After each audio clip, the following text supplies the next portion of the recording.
여러분, 구독, 좋아요 눌러주세요. 시청자 여러분 안녕하십니까? 비즈니스투데이 조은주입니다. 4월 1일 경제뉴스 전해드립니다. 기업들이 4월 들어 코로나 사태로 시행한 재택근무를 속속 중단하고 정상근무 체제로 전환하고 있습니다.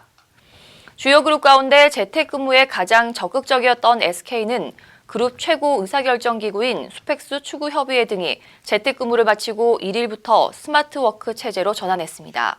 SK그룹은 역학조사나 방역에 대비해 자율좌석제를 폐지하고 지정좌석제로 바꿨습니다.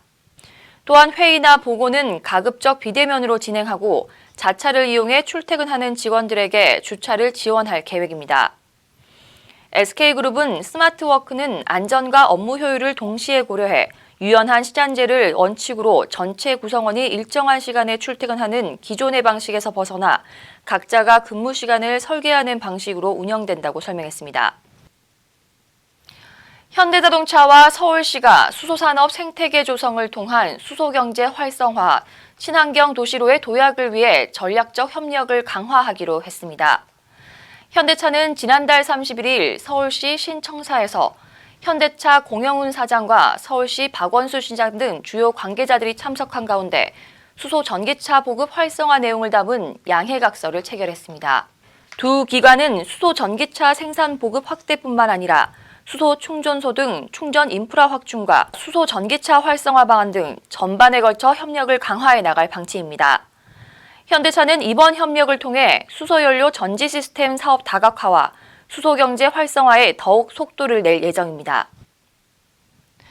삼성전자가 미국 환경청이 주관하는 2020년 에너지스타상에서 최고상인 지속가능 최우상을 수상했습니다. 삼성전자는 지난해 미국에서 총 706개 모델을 대상으로 에너지스타 인증을 획득했으며 특히 이 가운데 25개 모델은 에너지 최고 효율 제품에만 부여되는 최고 효율 등급을 받았습니다.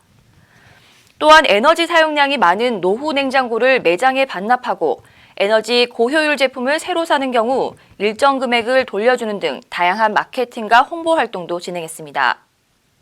에너지스타상은 미국 정부가 2만여 개의 기업과 단체를 대상으로 에너지스타 인증 활용, 대외 홍보, 마케팅 우수 활동 등을 평가해 선정하는 상입니다. 삼성전자가 고용량 메모리의 갤럭시 S20 울트라를 출시한다고 밝혔습니다. 이 제품에는 16GB 램이 탑재되며 가격은 179만 3천 원으로 색상은 코스믹 블랙 한 종류만 출시될 전망입니다. 삼성전자 측은 국내에서도 고용량 메모리 제품을 출시해달라는 소비자의 요청이 이어져 갤럭시 S20 울트라 512GB 버전을 출시했다고 설명했습니다. 삼성전자는 이달 6일부터 삼성닷컴에서 갤럭시 S20 울트라 512GB 모델을 한정 판매할 계획입니다. 다만 삼성은 총 공급 물량은 공개하지 않았습니다. 하나큐셀이 최근 독일 생활소비재 어워드 태양광 분야에서 1등을 차지했습니다. 하나큐셀은 국제표준 품질 기준의 두세 배에 달하는 엄격한 자체 테스트를 통과한 제품을 제공하고 있으며 2018년 기준 독일 태양광 모듈 시장에서 점유율 1위를 달성했습니다. 또한 하나큐셀은 이를 바탕으로 유럽 태양광 톱 브랜드에 7년 연속 선정된 바 있습니다. 하나큐셀은 이번 결과는 소비자로부터 오랜 기간 높은 신뢰를 받아온 하나큐셀의 품질과 서비스의 결과라고 설명했습니다. 독일 생활소비재 어워드는 독일 방송과 서비스 품질 연구소가 주관하며 총 41개 분야에서 수상기업을 선정하고 있습니다. LG화학의 전 세계 임직원이 앞으로는 언어의 장벽 없는 디지털 공간에서 협업할 수 있게 됐습니다. LG화학은 1일 협업 솔루션과 챗봇, 인공지능 번역 등 업무 시스템의 디지털 전환을 통해 일하는 방식을 혁신한다고 밝혔습니다. 회사는 이날부터 한국과 중국, 미국, 폴란드 등 전 세계 사업장의 사무기술직 임직원 18,500명을 대상으로 마이크로소프트의 메신저 기반 협업 솔루션 팀즈를 전면 도입했습니다. 이는 국내 기업의 팀즈 도입 사례 가운데 최대 규모로 LG화학은 비대면, 무중단, 무제한의 업무 시스템을 구축할 수 있다고 설명했습니다. 대기업들의 지난해 영업이익이 절반 수준에 그친 것으로 나타났습니다. 기업 평가 사이트 CEO 스코어가 2019년도 사업 보고서를 제출한 국내 대기업 집단 계열 358개사의 영업이익을 집계해보니 전년보다 46.5% 감소한 66조 4,811억 원으로 집계됐습니다. 대기업들의 투자도 2018년 90조 5,173억 원에서 지난해 79조 5,439억 원으로 12.1% 감소했습니다. 대기업 집단의 고용인원 역시 지난해 말 기준 108만 7,111명으로 1년 전보다 0.88% 증가하는 데 그쳤습니다.